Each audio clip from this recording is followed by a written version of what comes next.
पहले भी रो रहे थे कि बालक क्यों नहीं है, आज रोते ये बालक तो है लेकिन ऐसा क्यों है, ये तो संसार की विडंबना है। बोलो राधे राधे। ध्यान दीजिए, आगे की मंजिल तो जीव अकेला ही पार करता है। मोक्ष मरने के बाद नहीं, जीते जी जीव मोक्ष प्राप्त कर लेता है। ध्यान दीजिए, ये शास्त्रों में वर्णन आया है। बैठे बैठे आत्मदेव रो रहे हैं। धुंधकारी से कहा, बेटा तू नहीं जानता, मैंने कितने ब्राह्मणों के चरणों में मत्था टेका, अनुष्ठान आदि मैंने कराए, संतों के चरणों में जाकर के प्रणाम किया। अरे तू ब्राह्मण पुत्र होकर के श्राप पीता है, ये तेरी वृत्तियां ठीक नहीं, ये तेरी आदत बिल्कुल ठीक नहीं।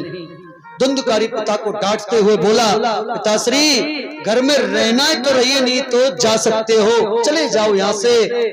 ध्यान दीजिए, बैठे बैठे आज आत्मदेव रो रहे हैं। इधर गोकर्ण ने जो उपदेश दिया है आत्मदेव को, आत्म कल्याण का उपदेश दिया, गौपुत्र है, ब्राह्मण है, आत्मदेव को आकर के प्रणाम किया और कहा, पिताश्री आजकल मैं देखता हूं आप बहुत चिंतित रहते हो, उदास रहते हो, तुम्हारे दुख का कारण क्या है। तब आत्मदेव ने कहा, गोकर्ण मैं घर में रहूं तो रहूं कैसे, मेरे स्वर्ग जैसे घर को धुंधकारी ने नरक बना दिया है, और वन में जाऊं, जाकर के परमात्मा को मैं प्रकट करूं, दर्शन करूं, तो मन में ऐसा प्रबल वैराग्य नहीं, मैं करूं तो करूं क्या, मेरी समझ में नहीं आता। हे गौपुत्र, हे गोकर्ण, तू ही मेरा मार्गदर्शन कर, मुझे सच्चा रास्ता दिखला।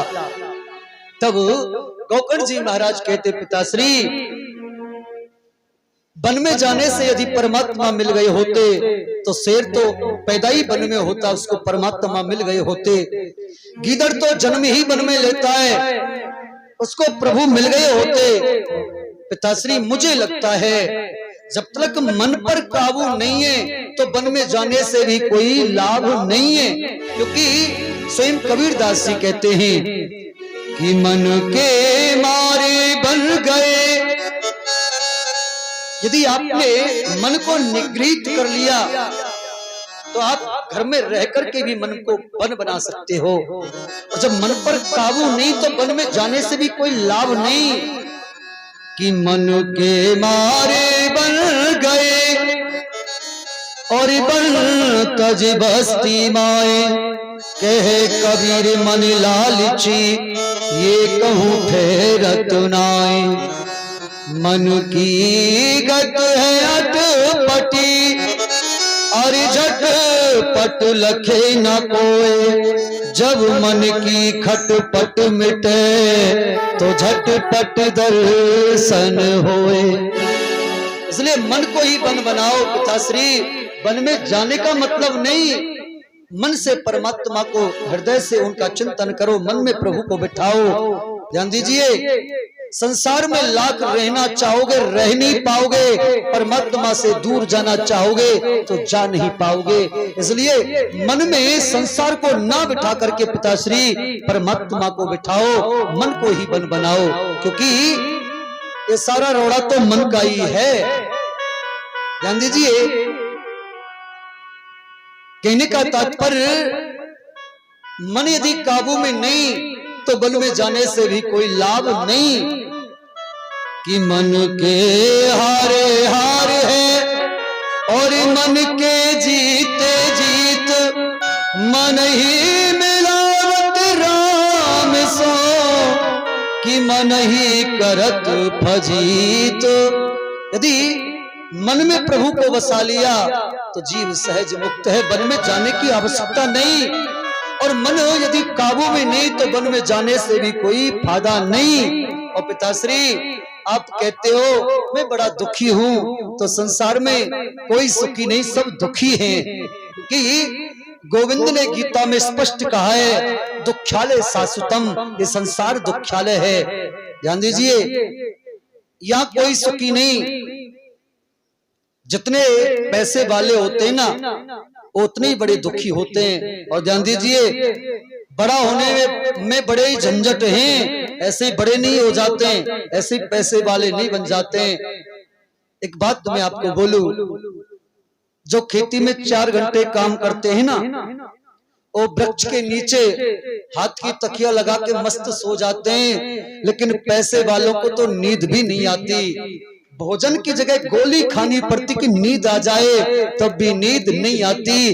कहीं इनकम टैक्स का छापा ना पड़ जाए, है सुख चला जाता है, गांठ का भी सुख चला जाता है। कहने का भाव कि दीन कहे धनवान सुखी, धनवान कहे सुख राजा को भारी, राजा कहे महाराज सुखी, महाराज कहे सुख इंद्र को भारी, इंद्र कहे शिव चतुरानन, ब्रह्मा कहे सुख विष्णु को भारी, पर तुलसीदास विचार कहे हरि भजन बिना सब जीव दुखारी, हरि भजन बिना सब जीव दुखारी।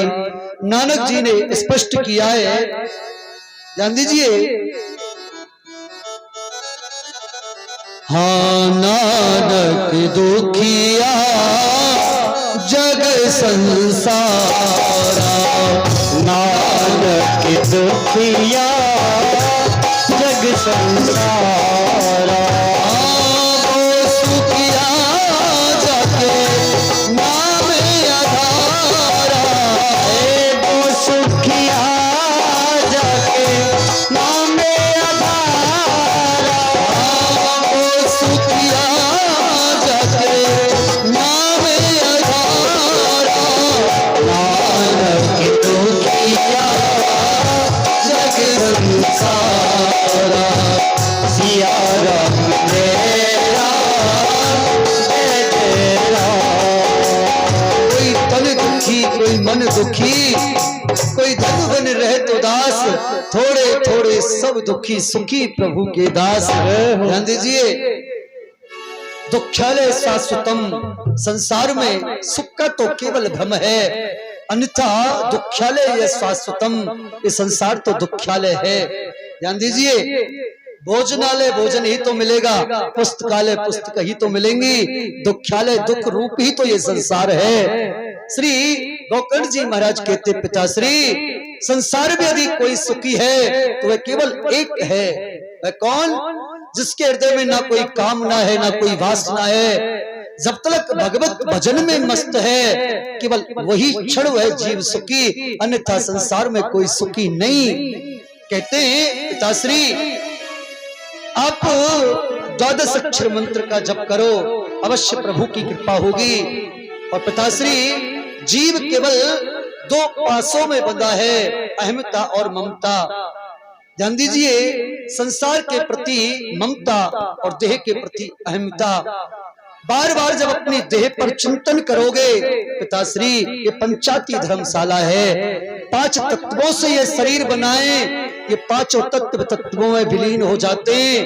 कहने का तात्पर्य आगे की मंजिल तो जीव को ही पार करनी होती है। इसलिए संसार में कोई सुखी है, केवल प्रभु का भक्त, उनके भजन में जो मस्त है वही सुखी है।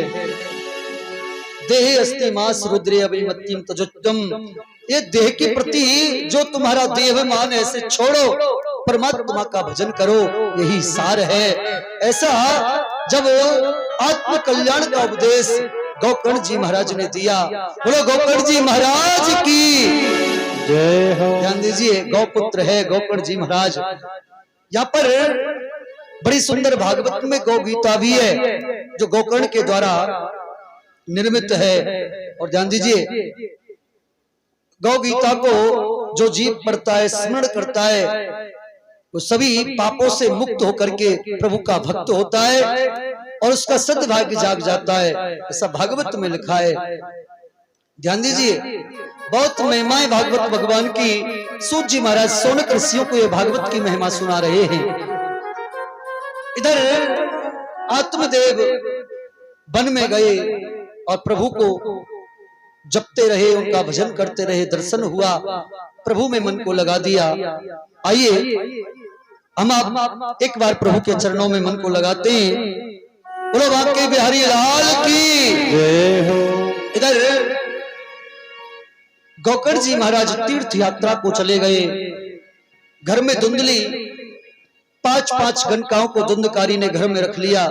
माता परेशान होने लगी और बिना ही बताए रात्रि को गई, कुएं में गिर करके अपने प्राणों का त्याग किया। अब गणकाओं को तो पैसा चाहिए, धुंधकारी से कहती है चोरी करो, डाका डालो, चाहे जो करो, लेकिन हमारे लिए पैसा लेकर के आओ।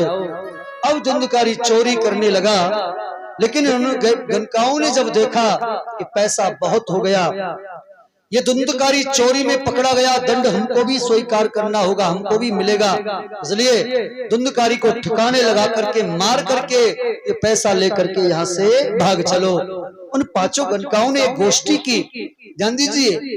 इधर धुंधकारी जैसे 4 पाई पर आकर के लेटा सोया, रस्सियों से बांध दिया, चाकुओं से गोद करके मारने लगी 5 गणका। चीखा चिल्लाया, गरम अंगारे मुख में डाली।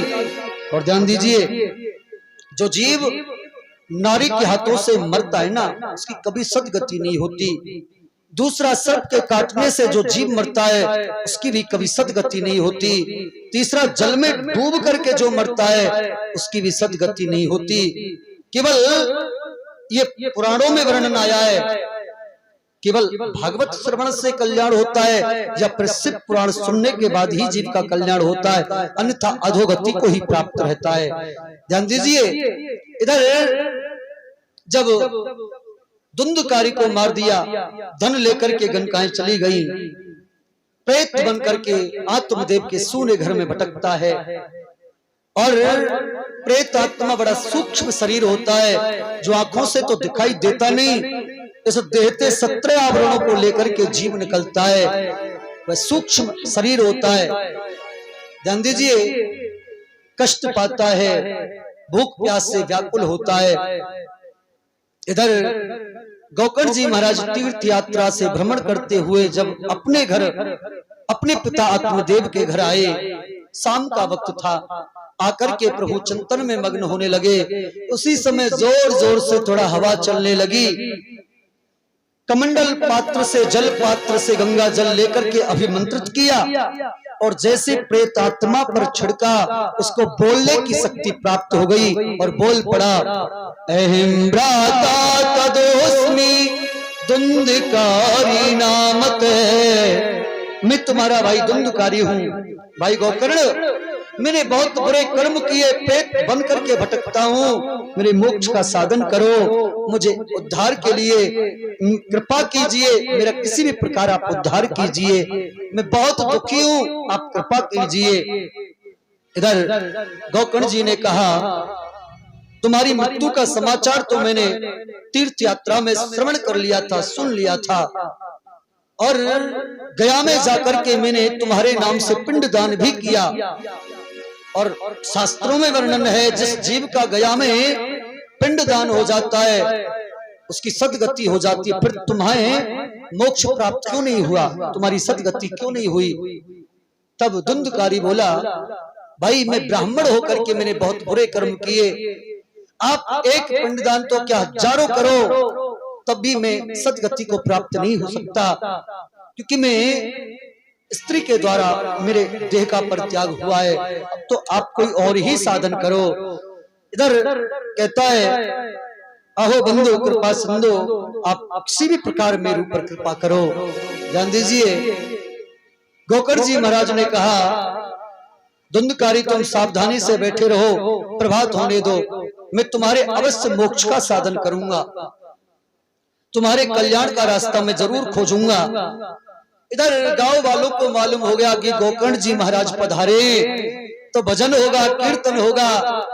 ध्यान दीजिए, गांव वाले दौड़ दौड़ करके आने लगे, लेकिन गोकर्ण जी महाराज तो बड़े चिंतित थे कि प्रेत आत्मा धुंधकारी का कैसे कल्याण हो।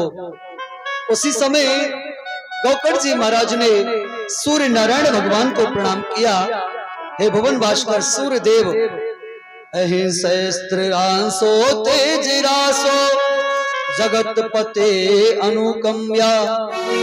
हे सूर्य देव, हे भुवन भास्कर, मैं आपको बार बार नमन करता हूँ, हे तेज राशि, हे जगत पिता, मैं आपको बार बार प्रणाम करता हूँ। मेरे भाई धुंधकारी ने बड़े बुरे कर्म किए, प्रेत बन करके भटकता है, इसके मोक्ष का साधन मैं आपसे जानना चाहता हूँ। सूर्यदेव के लिए जब गोकर्ण जी महाराज ने इस प्रकार से प्रार्थना की, सूर्यदेव प्रकट हुए और दर्शन देते हुए कहने लगे, गोकर्ण चिंता ना करो, आप अपने भाई के निमित्त श्रीमद्भागवतानि मुक्ति सप्ताह वाचनम करो। आप इनके लिए 7 दिन की भागवत की कथा कहो, और यहीं से 7 दिन की ये परंपरा प्रारंभ हो गई। इसके कहने से, सूर्य नारायण भगवान के कहने से, बोलो सूर्य नारायण भगवान की, बोलो भागवत भगवान की, बोल दिया 7 दिन भागवत की कथा कहो, तो इस प्रेत आत्मा धुंधकारी का भी उद्धार हो जाएगा। ये मेरा आशीर्वाद है। और ध्यान दीजिए, जब गांव वालों ने ये बात सुनी, स्वयं गोकर्ण जी महाराज ने सूर्यदेव की आज्ञा का पालन किया। बड़ी सुंदर अपनी कामनाओं को पूर्ण करने के लिए कलश यात्रा, जैसे कि आप भक्तमती माताओं ने, बहनों ने निकाली, विधिवत यहाँ पर कलश ला करके आप लोगों ने रखे, स्थापना की। अब ध्यान दीजिए, शाम के समय कलशों के पास में दीपक जलाना चाहिए। यहाँ पर वेदियों पर देवताओं का आह्वान होता है, और फिर यहाँ तो देवताओं को बुलाने की आवश्यकता नहीं, ये तो गौशाला है, ये स्वयं ही गोलोक धाम है। ध्यान दीजिए, यहाँ की तो एक एक पग आप चल करके आए हो ना, यहाँ पर तो समस्त तीर्थों का निवास, जहाँ पर गौ माता है वहां पर किसी तीर्थ की आवश्यकता नहीं, वह स्वयं ही स्थान तीर्थ रूप हो जाता है। ये भागवत में भी लिखा है और शिव महापुराण में भी वर्णन आया है। बोलो गैया मैया की जय। तो ध्यान दीजिए, आप लोग परिक्रमा लगामे, आज जो परिक्रमा लगेगी जौ की लगेगी। आप जानते हो जौ जो खेती बोती है ना, खेती बोई मैंने तेरे नाम की, तो आप एक परिक्रमा लगा में, एक जौ यहाँ पर बो में, रेती में, ऐसा प्रमाण है भागवत में। 11-21 परिक्रमा आप लगा में, 108 लगा में, जितनी भी आप लगा में। और ध्यान दीजिए, ब्रह्मचारण का पालन करके 7 दिन भागवत की कथा को श्रवण करना चाहिए। जो जीव नियमित भागवत की कथा को श्रवण करता है वह मोक्ष का भागी हो जाता है। मोक्ष खोजने की आवश्यकता नहीं, स्वयं ही वह मोक्षदाता हो जाता है, मोक्ष का भागी हो जाता है। ये महिमा है भागवत भगवान की। बोलो भागवत भगवान की जय हो। और शाम को 7:15 बजे, 7:30 बजे आप लोग पधारे, आरती होगी भागवत भगवान की। नियमानुसार आप लोग प्रतिदिन गैया मैया की भी सेवा करें, आरती होगी यहाँ पर भागवत भगवान की। ध्यान दीजिए, गौ सेवा कभी निर्थक नहीं जाती। एक बात तो मैं आपको बोलूं,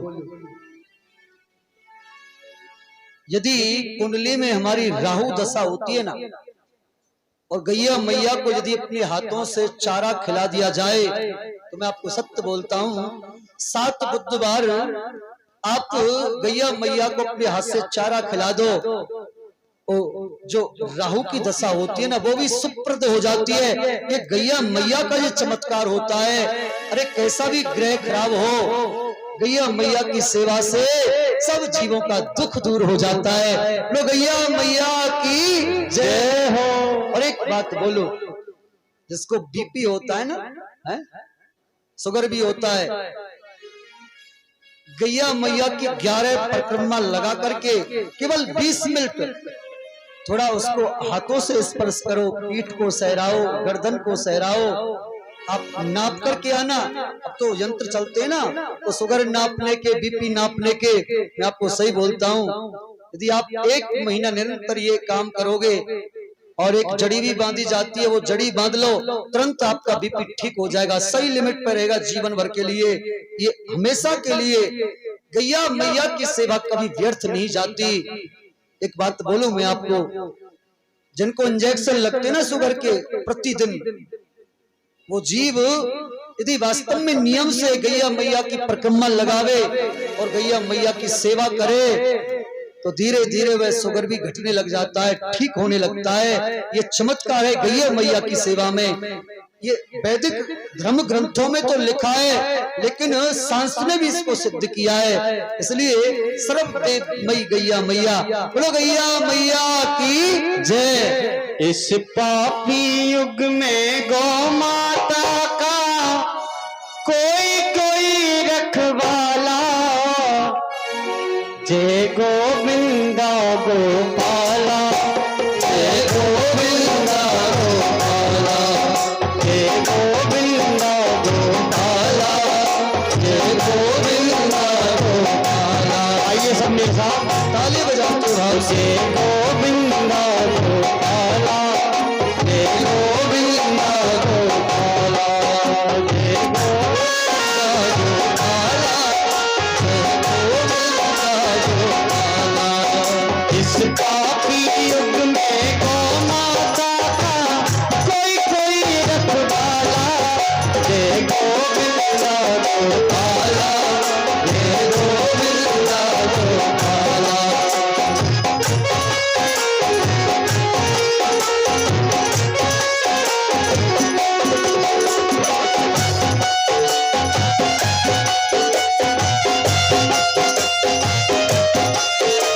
जो सबको दूध पिलाती है उसका ही खून बहाया, हरिओ हरिओ हरिओ हरिओ।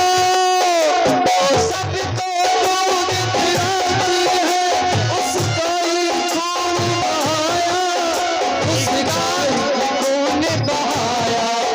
धिक्कार है उसको जिसने माँ का मांस नोच कर खाया, मांस नोच कर खाया। जिसने सबको जीवन देती है, जो सबको जीवन देती है, उसका ही वध कर डाला। जय गोविंदा गोपाला, जय गोविंदा गोपाला, जय गोविंदा गोपाला, जय गोविंदा गोपाला। इस पापी युग में गौ माता का कोई कोई रखवाला, जय गोविंदा गोपाला, जय गोविंदा गोपाला।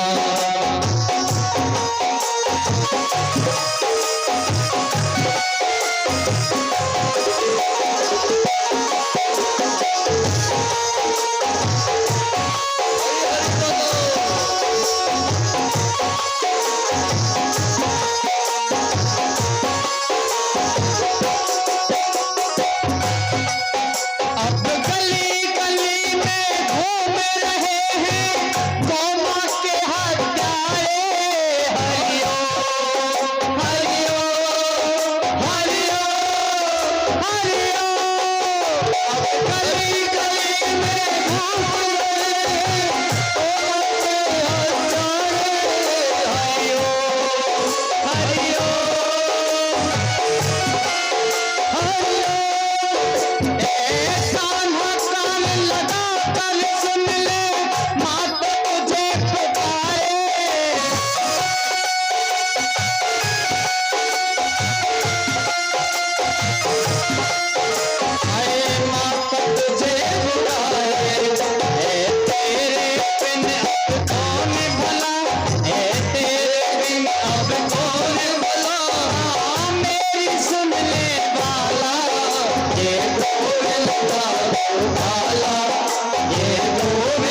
अपन देश को और प्यारा था हमारे देश को देव देश निकाला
और ध्यान दीजिए, गैया मैया के तो पग पग पर तीर्थ है।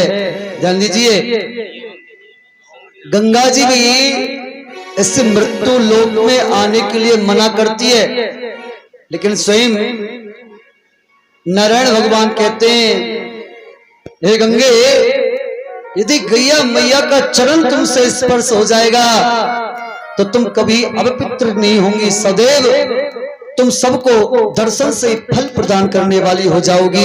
इसलिए गंगे तुए दर्शनार्थ मुक्ति।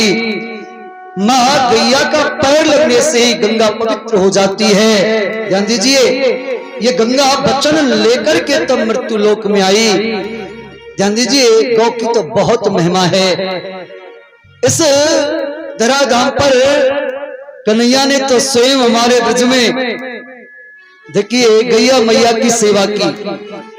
एक बार की बात है, जब कन्हैया थोड़े 5-6 वर्ष के हुए तो छोटे छोटे बछड़े चराने के लिए जाया करते। एक दिन मैया से बोले, मैया अब मैं थोड़ा बड़ा हो गया हूँ, अब मैं गैया मैयाओं को चराने के लिए गौचारण के लिए वन में जाऊंगा। मैया बोली, लाला तुम वन में तो जाओगे, लेकिन ये चरण पादुका पहन के जाना। गैया मैया तेज चलती हैं और वन में तो कंकड़े पथ पथ होते हैं, कांटे आदि रहते हैं, इसलिए तुम ये चरण पादुका पहन के जाना। कन्हैया कहते, मैया मैं चरण पादुका पहन के नहीं जाऊंगा। मैया बोली, क्यों नहीं जाएगा चरण पादुका पहन करके? तब कन्हैया बोले, मैया जब मेरी गैया मैया उघारे चरण जा रही हैं, तो मैं कैसे चरण पादुका पहन के जाऊं? ऐसे भक्त कन्हैया। और ध्यान दीजिए, गौ मैया का जन्म जो हम लोग दीपावली का पूजन करते ना हैं, कार्तिक के महीने में, बोलो राधे राधे, कार्तिक का महीना होता है, बोलो राधे राधे। तो पहले तो गैया मैया का ही जन्म हुआ। जब समुद्र मंथन हुआ ना, 14 रत्न निकले। सुबह तो गैया मैया का जन्म हुआ, शाम को लक्ष्मी मैया का जन्म हुआ उस समुद्र मंथन के द्वारा। कहने का तात्पर्य, गैया मैया हमारे जीवन की सुरक्षा रक्षा करने वाली है। और सही बात बोले, गौ के तो एक एक रोम में देवताओं का निवास है। कहने का तात्पर्य, जो जीव गैया मैया की सेवा करते हैं, मैं आपको सही बोलता हूं, तीर्थों की आवश्यकता नहीं है जाने की। गौ माता की सेवा में सब सेवा हो जाती है। अभी हमारे गुरुजी के साथ हम गए हरियाणा में, गोकुल धाम गौशाला है, सबसे बड़ी गौशाला है। इसमें आज भी 40 एम्बुलेंस हैं। और सही बोले, ऐसे गौ भक्त हैं, हमने आंखों से ऑपरेशन देखा है गैया मैयाओं का। अरे क्या कहें, जो ये पॉलीथीन होती है ना, पॉलीथीन गैया मैया ने पाली, अब वो मुंह से निकल ना पाई। ध्यान दीजिए, और जो जो वो खाती गई उसमें वो सब जमा होता चला गया। पेट बहुत मोटा हो गया। जब ऑपरेशन हुआ तो मैं आपको सही बोलूं 60 किलो वजन निकला गैया मैया के पेट से। और एक बात मैं आपको बोलूं, जो भोजन जो प्रसाद हम ग्रहण करते ना, सुबह ग्रहण करते हैं और गंदगी के रूप में उत्सर्ग हो जाता है, लेकिन गैया मैया जो लोग हम पत्तल पे भोजन करके फेंक देते हैं, वो पत्तल भी यदि खा लेती है ना, तो गैया मैया के अंदर वो सामर्थ्य है, उस खाए हुए झूठे भोजन को भी वह शुद्ध करके निकालती है। और ध्यान दीजिए, ये और किसी में सामर्थ्य नहीं, ये केवल गैया मैया के अंदर सामर्थ्य है। बोलो गैया मैया की। और एक बात आपको बोलूं, हमारी यदि वैदिक परंपरा देखी जाए तो गाय के गोबर से यज्ञ का लीपन, गौमूत्र से संतों का स्नान, गोपान, गौ के मूत्र का पान भी करते हैं, बड़ी औषधि के रूप में है। पंचगव्य दही, दूध, गोबर और ये गौमूत्र, 5 गोबर का थोड़ा अर्क निकाल करके, जान दीजिए, इसको पान करने से बड़ी बड़ी बीमारी दूर हो जाती है। और एक बात मैं आपको बोलूं, ऑपरेशन आजकल डॉक्टर बोल देते हैं, जब कभी ऐसी स्थिति आए तो पर्चा के देखना, गोबर जो देसी गाय होती है ना, उसका ताजा गोबर 2 किलो कम से कम लेना, और साफ सफेद वस्त्र में धुला हुआ वस्त्र होना चाहिए, उसमें वह 2 किलो गोबर रखो और उसको निचोड़ो। जैसे पनीर से अर्क निकालते ना, इसी प्रकार से गाय के गोबर से जब अर्क निकालोगे तो करीब 60-65 ग्राम वो जो अर्क निकले गाय के गोबर से, जिस माता का गर्भवासा है, जिसको ऑपरेशन बोल दिया, मैं आपको सही बोलता हूं, 4-5 घंटे पहले पिला दो, बड़ी नॉर्मल डिलीवरी होगी। ये गैया माता के ये गोबर के अर्घ का चमत्कार है। एक जगह नहीं, बहुत जगह ऐसा हुआ है। मैं आपको सत्य बताता हूँ कि गाय की तो बड़ी महिमा है, गौंक में बहुत महिमा दी गई है। बोलो गैया मैया की। अब आइए थोड़ा कथा की ओर भी ध्यान लगाते हैं। ध्यान दीजिए, गौकर जी महाराज ने जब गांव वालों ने सुना, बड़ी सुंदर व्यास गादी बनाई।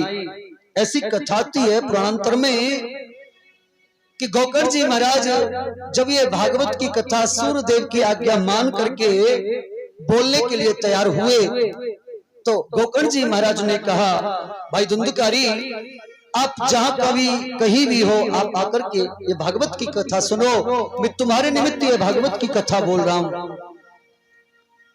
इधर व्यास गादी की दाहिनी तरफ बांसों का बगीचा था। प्रेत आत्मा बड़ा सूक्ष्म शरीर होता है, हवा आए तो उड़ा ले जाए, फिर कथा कैसे सुने। तो उस बगीचे में 7 ग्रंथि का एक सूखा बांस था।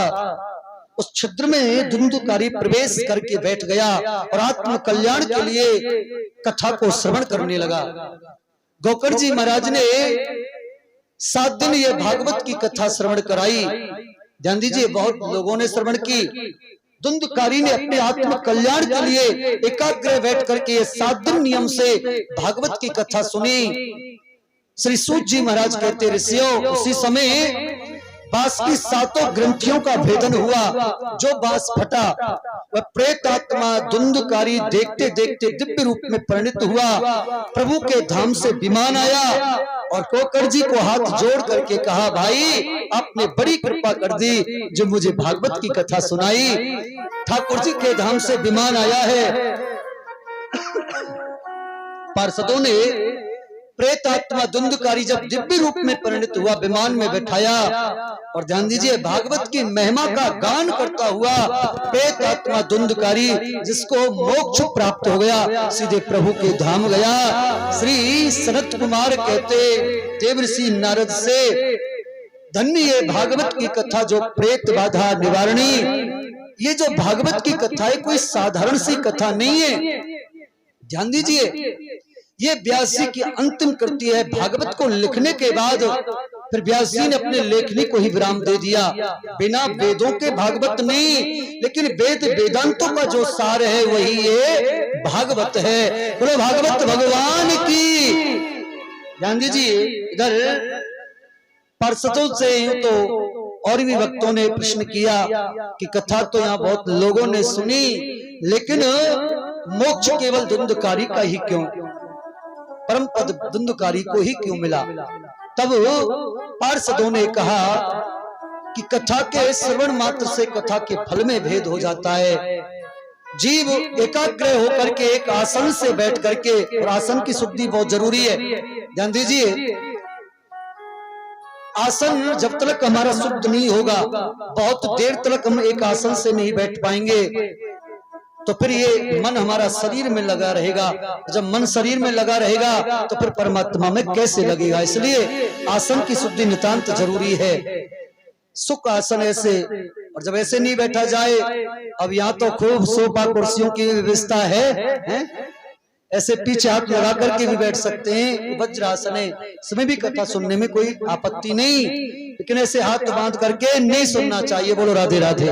दलिद्रासन है, ध्यान दीजिए, आसन की शुद्धि नितांत जरूरी है। इधर पार्षदों ने कहा कथा तो लाखों लोगों ने सुनी, हजारों लोगों ने सुनी, लेकिन धुंधकारी ने आत्म कल्याण के लिए एक आसन पर बैठ करके 7 दिन नियमित होकर के ये भागवत की कथा सुनी, इसलिए ये धुंधकारी परम पद को प्राप्त कर गया। इसलिए तो इसे लेने के लिए हम आए हैं। ध्यान दीजिए, कथा के 3 प्रकार के श्रोता होते हैं।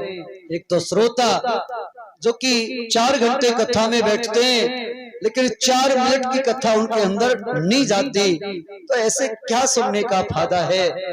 ध्यान दीजिए, श्रवण मनन निज अध्यासन, ये 3 चीजें हैं। जिसको हमने सुना उसे हृदय में उतारो, हृदय में उतारने के बाद फिर मनन करो, यही मनन कहलाता है, और ये श्रेष्ठ साधन है। ध्यान दीजिए, दूसरा सोता जो कि आकर के, अब हम किस किस का नाम लें, यहाँ तो सभी सो रहे हैं, बोलो राधे राधे हैं, कोई जगह है बस, बोलो राधे राधे हैं। तो भैया कथा का फल तो उसी को मिलेगा जो जाग करके सुनेगा। ऐसे ही नहीं है ये भागवत की कथा, ये व्यास जी की अंतिम कृति है, परम पद को प्राप्त कराने वाला ग्रंथ है, ये साक्षात गोविंद का स्वरूप है। ध्यान दीजिए, थोड़ा समय का भी अभाव है, समय होने को है, 5 बजने को है। कल यहाँ पर जो कथा का समय रहेगा वो ठीक 1 बजे से 5 बजे तक का रहेगा, और विशेष आप लोगों की महिमा आप लोग सुनोगे, कथा तो श्रवण करोगे, लेकिन बीच बीच में गौ महिमा आप लोग जरूर सुनोगे, क्योंकि यहाँ तो ये गौ आश्रम में कथा हो रही है।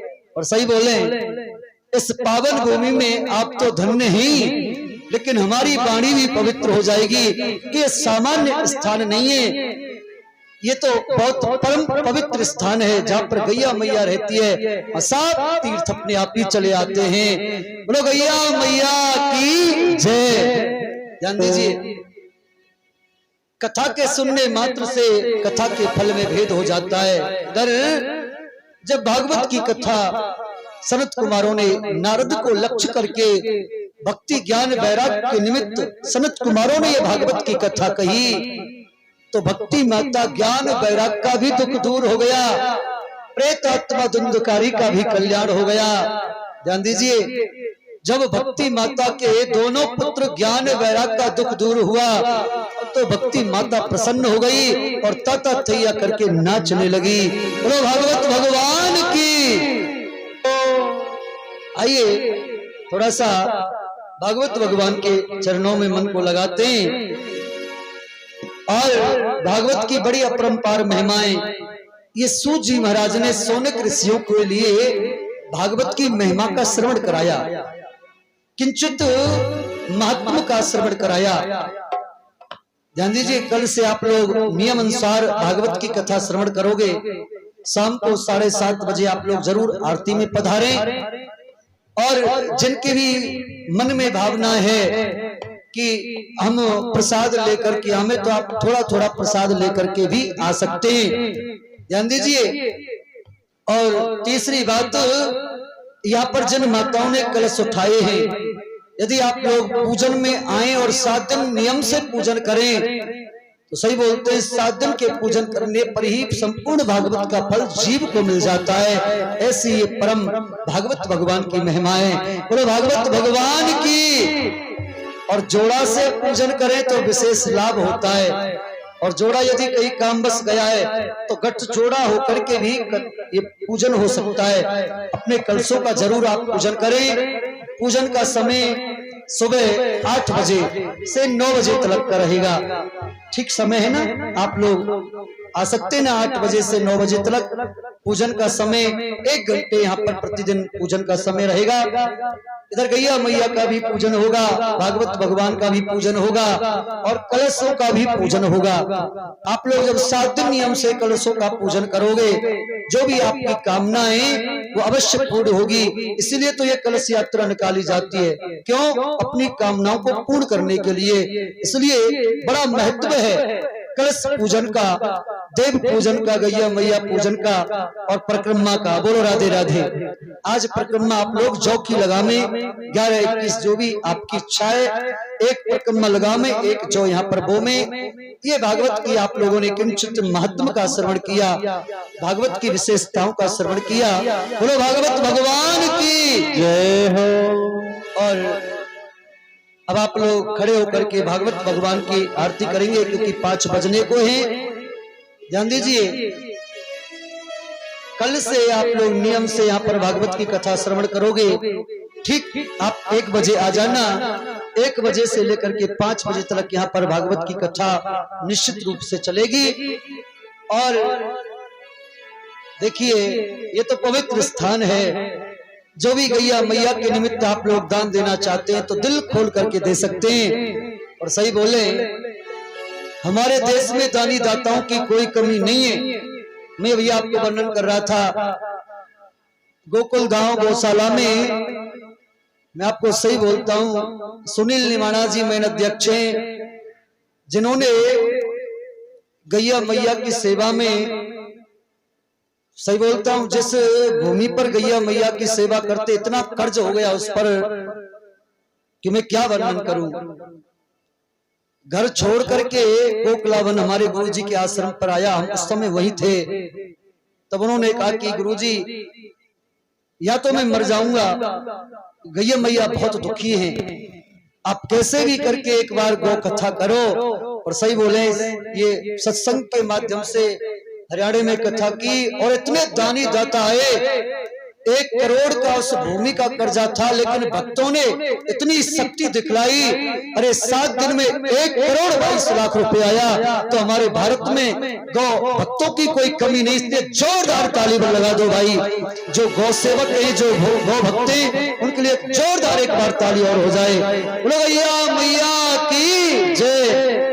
और हम इस व्यास गादी से बहुत बहुत अभिवादन करते हैं हमारी माँ उषा इनानी जी का, बाबूजी का, जिन्होंने यहाँ पर गौ कथा रख करके, भागवत कथा रख करके हमारी वाणी भी पावन होगी। हम अपना बड़ा परम सौभाग्य जानते हैं और परम सौभाग्य मान रहे हैं। इसलिए एक बार जोरदारी से भाई ताली लगाएंगे हमारे ऐसे गौ भक्तों के लिए। अब आप आइए, थोड़ा खड़ा होकर के भागवत भगवान की आरती होगी। उसके बाद में आप लोग प्रसाद लेकर के घर के लिए प्रस्थान करेंगे। बोलो भागवत भगवान की जय।